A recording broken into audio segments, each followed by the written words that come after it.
Hi everyone, welcome to Hue at Home. I'm Tracy Koga. Well, we had promised you that we are going to take you behind the scenes this year of so many wonderful things happening in our city. And today we're at the Caribbean Cultural Center. We're about to start open rehearsal for Winnipeg's Chamber Orchestra Mosaic under the artistic direction of Larry Strawn. And it is a rehearsal for a huge show coming up at the end of February in honor of Black History Month. This is a great opportunity for local people to really be upfront and personal with classical music. So we'll have more on this incredible event and the show coming up with Larry Strawn. This is Hue at Home. Well, Larry, it is so good. Music is back, and you have embarked on an incredible journey. So I want to talk this first part about the orchestra itself. And let's start with the name, Orchestra Without Borders. Yes, Chamber Orchestra Without Borders, and the performing ensemble, which is called Chamber Orchestra Mosaic.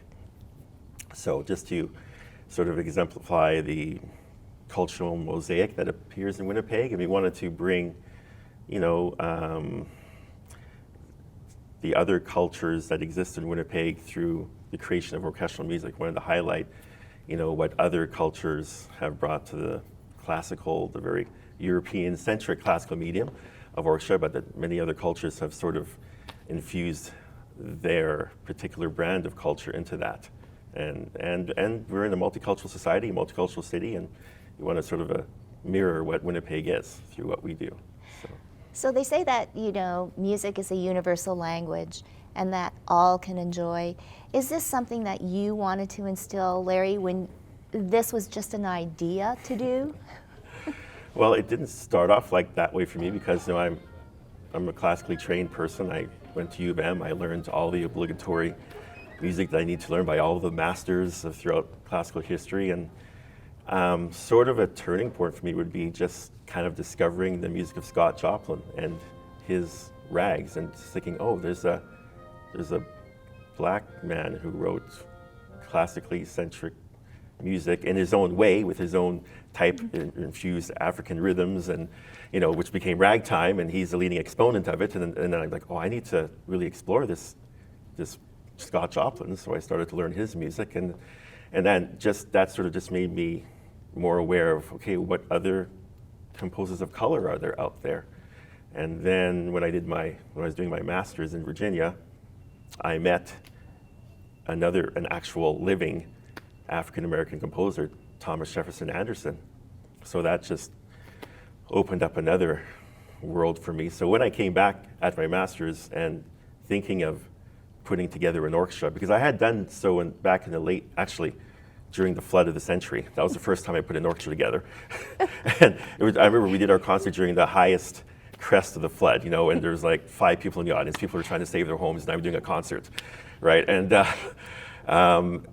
that was more of it was different. I mean, I picked different pieces by a French composer, 20th century Honegger, and by Massenet, like an opera composer, but we did like a string piece of his, and Rodrigo, a Spanish composer. So we did some different things.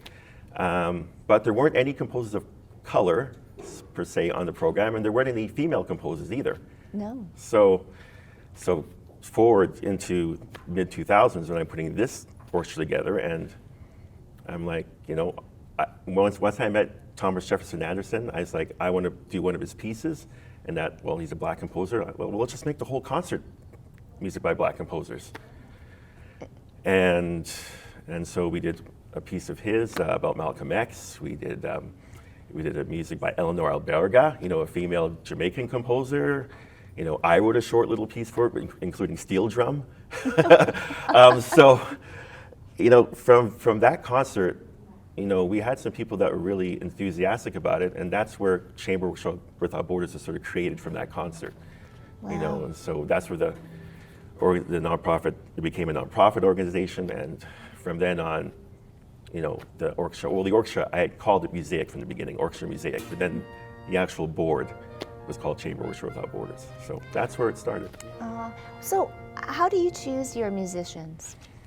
What makes a musician say to you, I need them in my orchestra?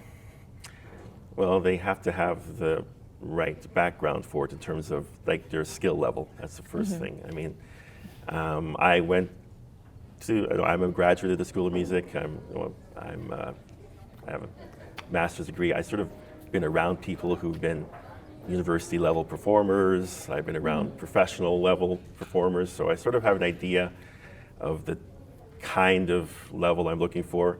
More and more, I mean, we are in Winnipeg, so it is hard to always find, classical musicians of a certain level that are that are musicians of color, right? But more and more, I am thinking about that. I mean, we have had some black musicians in our concerts here and there, and things change. So some people move, and some people move on to other things, or just move from the province. But we always try to locate, composers of color. I'm very happy for this concert to have a local cellist, Barry Phil Same, who's playing a lot with the Manitoba Chamber Orchestra lately. And he's a black musician from, I think, Florida originally, and he came here to study music, and I met him when he's a student, and now he's a fully fledged professional playing with the Chamber Orchestra regularly. So he's agreed to join us. So I'm very happy about that. So we always try to locate those top musicians around the city, and they're all local musicians. There's nobody from outside Winnipeg. Wow.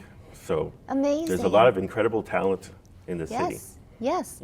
Okay, so even here today, this place, the Caribbean Cultural Center, and I want to honestly say it is a little of an event, but it is an open rehearsal. But explain more on sort of your idea behind this, because you're going to have some guests here. Yeah, well, the idea was to, finally bring the concept, the concept of classical music in general, of rehearsing, a piece of classical music is kind of foreign to a lot of people in the Caribbean community, in the black cultures. We're talking about, when we talk about black music, you're talking about music that's spontaneous. Sorry, jazz music, spontaneous. Rap, hip hop, spontaneous. It's on the go. It's free flowing, right? Classical music is very formalized. It's written down, for one thing, right? it's like a painting, but it's in notes, right? And how does a person organize that in the rehearsal? What needs to be worked on? What are the different colors that are in the orchestra? So I'm bringing this open rehearsal so people can have a chance to, hear the different colors of the orchestra, see how we rehearse, a certain part for the rhythms, for just trying to get the right balance and whatnot. How do I know what part in the score to bring out, what to make quieter?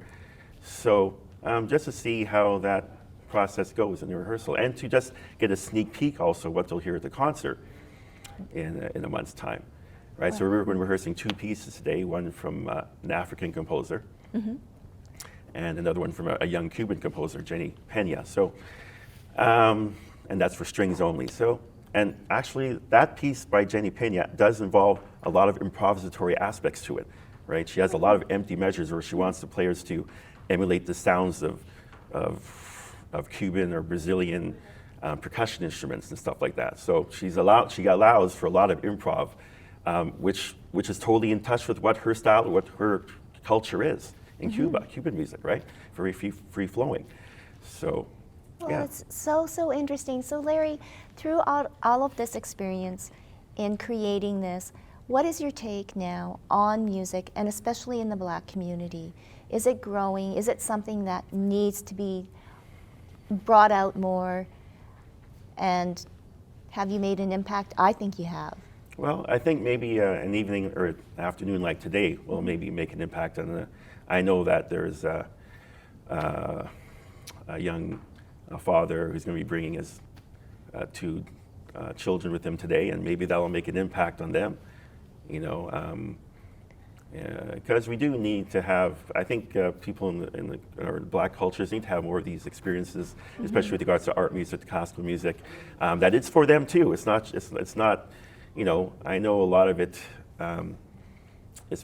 It is a European-centric form, and that is kind of a bit of standoffish for a lot of people. But there are a lot of people of my color, people from African, from all different backgrounds have been touched by classical music, by orchestral music, and they wanted to imprint their own language on it, and people should know about these composers too, and that will help them to, you know, get in touch with this style of music as well. And maybe if you're of a younger age and you're thinking about pursuing music, this might be the vehicle to do that. And I think overall, in general, I'm looking at, in terms of outside Winnipeg community, I'm very encouraged. I mean, it has taken a lot of work in terms of the Black Lives Matter movement for these things to happen, but I see a definite change in the global aspect of, I see a lot of orchestras performing music by current Black composers and past, especially Florence Price. I mean, Florence Price's music has really risen to the forefront. You know, she was kind of a forgotten figure in American music, and now she's like the greatest reclamation project going on right now, and her music even won a Grammy. We actually have another Black composer this year that's being nominated for a Grammy, for Carl Simon, who's with the National Symphony in Washington, and so his music is being recognized. So it's slowly becoming, Black people are certainly becoming noticed in terms of classical music these days. And if people are aware of these things, I think we'll get more people to, you know, want to explore that. Well, and I will play upon that last comment. When we return, we'll have more about Black History Month, music, and a special show coming up at the end of February. Don't go away. Still more to come on Hue at Home.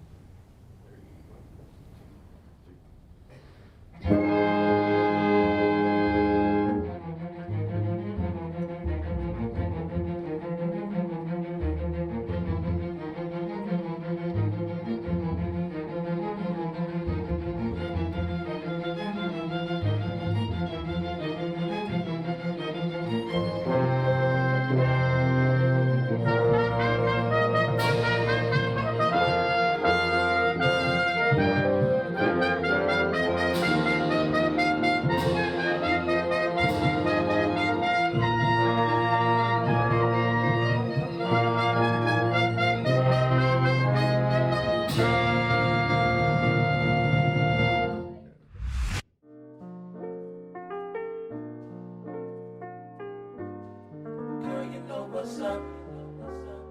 Ooh, say what, say what, say what? Girl, you know what's up? Ooh, say what, say what, say what? So tell me what's up? I'm digging you. I'm hitting you. Girl, you know what's up? Say I'm digging you, and I'm wanting you. So tell me what's up? Tell me what's up?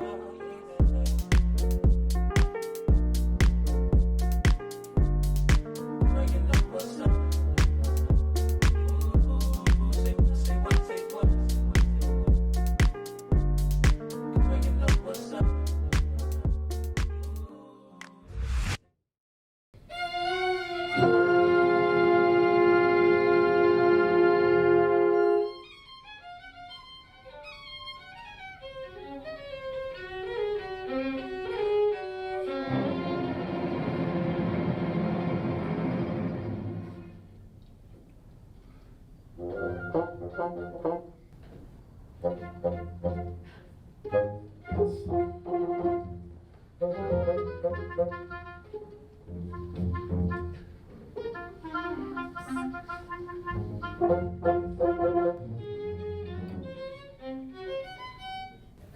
Welcome back to Hue at Home. I'm with Larry Strawn.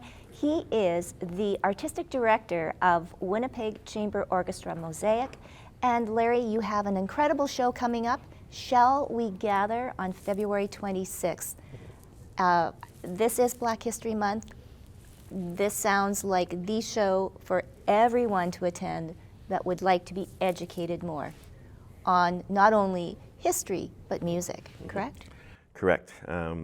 Shall we gather? Well, you know, we're trying to still come out of this global pandemic, right? So this is an opportunity for us to gather once again, for our orchestra to gather together once again, for everyone else to gather together to to witness music by Black composers once again, because we haven't done a Black History Month concert in 2016, so we're way overdue in Yes. bringing that to the public. And so right away, even with our first, one of the pieces we're rehearsing today is the piece we're going to open the concert with, which is called The Gathering by Fred Onusuoke from Ghana.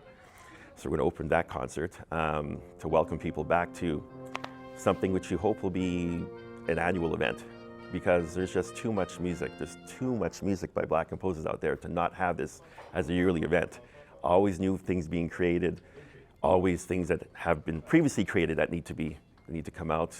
I can even think of, I'm just jumping ahead here, 2025 will be the 150th anniversary of Samuel Coleridge Taylor's birth, and he's a famous English composer of African descent, from the 19th century, who was a trailblazer with his Hiawatha music. He created a whole oratorio for Hiawatha, which was at that time the most performed piece other than Messiah at the time. It was an outstanding composition, which received a lot of buzz and electricity. And so that's something that there's a composer we like to explore. We've never performed his music at any of our concerts, so we'd like to, when it's the 150th anniversary of his birth in 2025, we'd love to do that. So there's we could do multiple concerts, seriously. But if we can just do one a year for Black History Month every year, that's our goal, our target for now. So.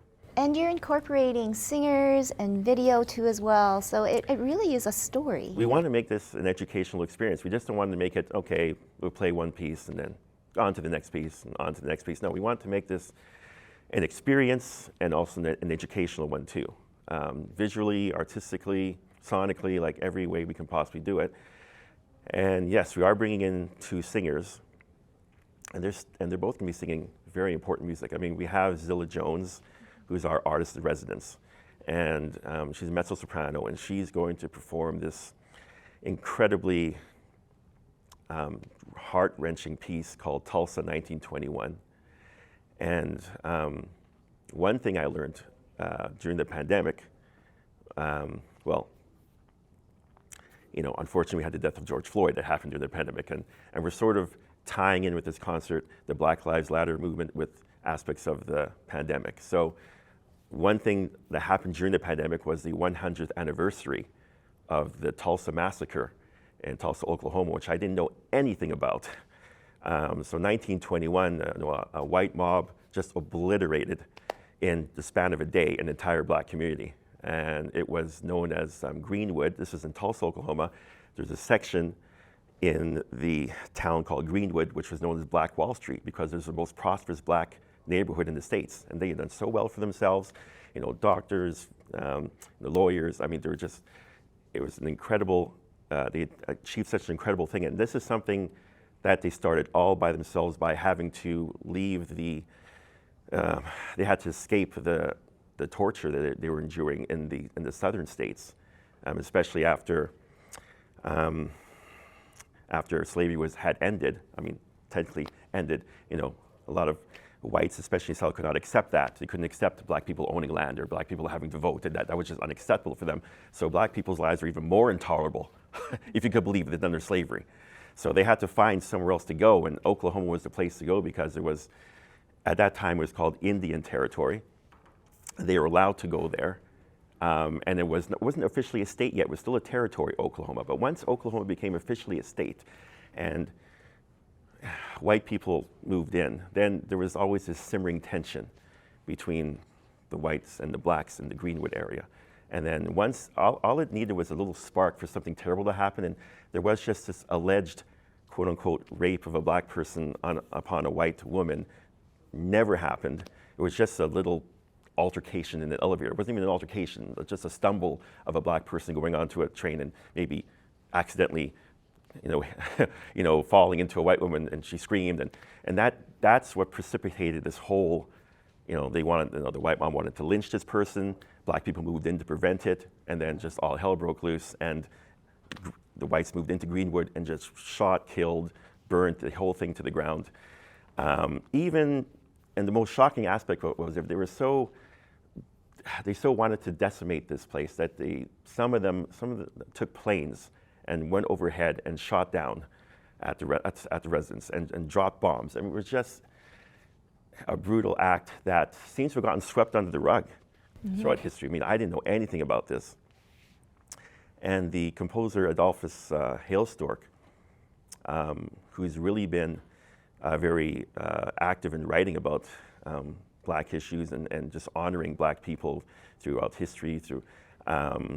He recently just wrote a piece about the George Floyd murder, and during that time, during the 100th anniversary of the Tulsa Massacre, he wrote this incredible piece for strings and harp and mezzo-soprano soloist, just to highlight the brutality of the 1921 massacre. So we're going to perform that, and that's going to be so emotional. So it's going to be very emotional. And then we're also bringing in a guest artist from Toronto, Charlotte Siegel, who's a member of the Canadian Opera Company. She was listed also as one of Canada's, every year CBC puts out these lists, the top 30 young classical musicians to watch, and she was on it for 2021. So we're bringing her in to sing a piece by Jamaican composer Dr. Shirley Thompson. She's a UK resident, but of Jamaican heritage, and she's really channeling different aspects, different women throughout history in this 3-movement spirit song symphony. So in one movement, she's channeling like the Queen, her homeland, Jamaica. She's channeling the nanny of the Maroons, the Queen of the Maroons. She defended the former slaves against their owners and was able to establish her own community within Jamaica and repel all the advances of the British. And Wow. Just an incredible person, incredible story with the Queen of the Maroons. And then the second movement will have to do with this famous painting, which is still a very difficult painting to witness, of a slave ship in which the captain of the slave, Captain Kimber, I think it was, a British captain, he always wanted the slaves to, quote unquote, exercise. In order to exercise, he wanted them to dance in the ship. Well, this slave woman refused to dance, so he basically hung her by her leg upside down, and she was flogged. And there's a painting of this. And this painting is sort of the reason why slavery was on its way out in Britain, was about to be, was no longer possible, was no longer going to happen.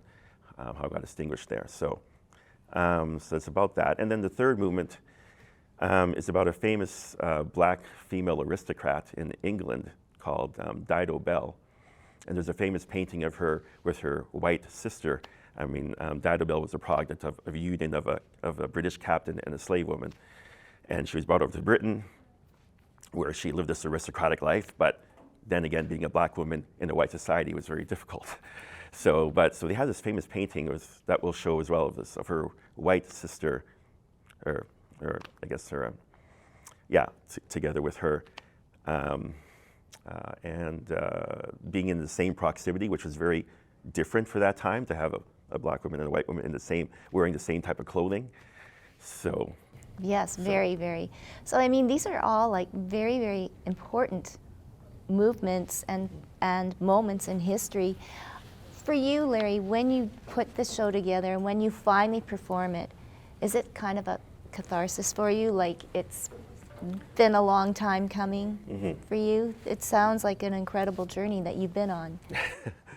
Well, it's been sort of a journey. Every time we do these kind of concerts, I learn something. I become richer for the experience.